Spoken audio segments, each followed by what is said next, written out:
నిజానికి నువ్వు మొన్న మొబైల్‌ని 3 గంటల సేపు చూసావు గదా! ఏం నేర్చుకున్నావు అని అడిగితే ఎవ్వరి దగ్గర సమాధానం ఉండదు. ఎందుకంటే మనం కాలక్షేపానికి చూస్తున్నాం కాబట్టి. ఈ రోజుల్లో మొబైల్ లేనిదే ఎవరికీ గూడా ఒక క్షణం గడవటం లేదు. ప్రపంచం అరచేతిలోకి వచ్చేసింది. బయటకు వెళ్ళే పని లేకుండా అన్ని పనులు మొబైల్‌లోనే చేయటం అలవాటు చేసుకున్నాం. కాబట్టి పెద్దవారికి కూడా మొబైల్ అనేది తప్పనిసరి అయ్యింది.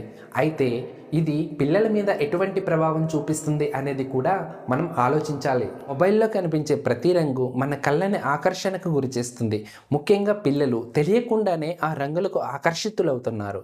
పెద్దవారు కూడా ఫోన్‌ను పైకి కిందకి జరుపుతూ అవసరం ఉన్నా లేకున్నా ఏదో కాలక్షేపానికి సమయాన్ని వృధా చేసుకుంటున్నారు. చాలామంది నాకు దీని వలన ఏం నష్టం ఉంది అని అనుకుంటూ ఉంటారు. కానీ వారి విలువైన సమయాన్ని వృధా చేసుకుంటున్నారని ఎవరు గమనించుకోరు. నిజానికి నువ్వు మొన్న మొబైల్‌ని 3 గంటల సేపు చూసావు గదా! ఏం నేర్చుకున్నావు అని అడిగితే ఎవ్వరి దగ్గర సమాధానం ఉండదు.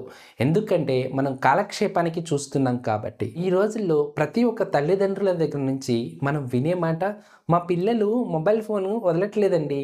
ఎన్ని రకాలుగా ప్రయత్నించినా మారటం లేదు. ఏం చేయాలి అని. అసలు పిల్లలకి ఎవరు ఫోన్ అలవాటు చేశారు? మొదట్లో వాళ్ళు భోజనం చేయట్లేదనో, లేదా అల్లరి చేస్తున్నారనో వాళ్ళ ముందు మొబైల్స్‌ని ఉంచుతున్నాం. ఒక్కసారి అలవాటు పడ్డాక, లేదు నాన్న నువ్వు చూడకూడదు, ఇలా ఇవ్వు అంటే ఇస్తారా? ఇవ్వరు. ఇవ్వనే ఇవ్వరు. అమ్మలు వంటగదిలో ఏదో ఒక పని చేసుకుంటూ ఉంటారు.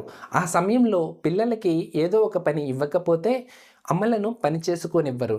అందుకని వారు టీవీలో కార్టూన్స్ లేదా వీడియోస్ చూసి పెడుతూ ఉంటారు. ఇక్కడ కూడా మనమే అలవాటు చేస్తున్నాం కదా! ఇక భోజనం దగ్గర సరే పిల్లవాడు తొందరగా తినాలని మనమే ఫోన్ ఇస్తుంటాం. తర్వాత రోజు మొబైల్ ఉంటేనే అన్నం తింటా అంటాడు. తల్లిదండ్రులు పొద్దున్న నిద్ర లేచి ఫస్ట్ చేసే పనేమిటో తెలుసా? మొబైల్ ఫోన్ చూడటం. మొబైల్ ఫోన్ కాసేపు చూసి అప్పుడు మంచం నుంచి కిందకు దిగుతూ ఉంటారు. అది పిల్లలు చూసి ఓహో! మనం కూడా ఇలా చేయవచ్చా అనేసి అనుకుంటూ ఉంటారు. ఇక్కడ కూడా పిల్లలకి మనమే నేర్పిస్తున్నాము. మీరు మొబైల్ ఫోన్‌ని ఎక్కువగా వాడటం లేదు. అయినా సరే మీ పిల్లలు ఎక్కువగా వాడుతున్నారు. అలాంటప్పుడు మీరు ఊరికే వారిని తిట్టడము, కొట్టడము చేస్తే మానేస్తాడు అని అనుకోవద్దు. అసలు మొబైల్ ఫోన్‌తో ఎక్కువ సమయం ఎందుకు గడుపుతున్నారు? ఆటలాడుకుంటున్నారా? వీడియోలు చూస్తున్నారా? సినిమాలు చూస్తున్నారా? అని గమనించి దానికి తగినట్టుగా వేరే మార్గాలు ఏమైనా ఉన్నాయేమో చూడాలి. పిల్లలు ఎక్కువగా కార్టూన్ చూస్తున్నారు అనుకోండి, కథల పుస్తకాలు ఇచ్చి చదవమని చెప్పండి. దీని వలన వారికి భాష మీద పట్టు కూడా పెరుగుతుంది.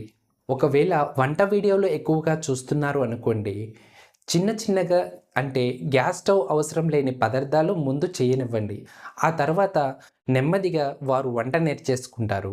పిల్లలు కాలక్షేపానికో, వినోదానికో చూస్తున్నట్లయితే మొబైల్‌ను మించిన వినోదం ఇంట్లోనే ఉంటాయి అని వాటిని మనం ఉపయోగించుకునే విధానం ముఖ్యమని నచ్చజెప్పండి. ఒకవేళ వాళ్ళు పొడుపు కథలు, పజిల్స్ ఎక్కువగా చూస్తున్నారు అనుకోండి, దానికి సంబంధించిన పుస్తకాలు కొనివ్వండి. మొబైల్స్‌లో కూడా ఇప్పుడు చాలా ఉపయోగకరమైన సమాచారం ఉంటుంది. వాటిని నేర్పించండి. ఇలా వాళ్ళు చేసే పనిని గమనించి దానిని ఉపయోగకరంగా మలుచుకొని వాళ్ళకి ఉన్న అవసరం లేని ఎలాంటి అలవాటునైనా మార్పించవచ్చు. చూసారు కదండీ! ఈ విధంగా పిల్లల్లో ఉన్న మొబైల్ అడిక్షన్ అనేది మెల్లమెల్లగా అవాయిడ్ చేయవచ్చు.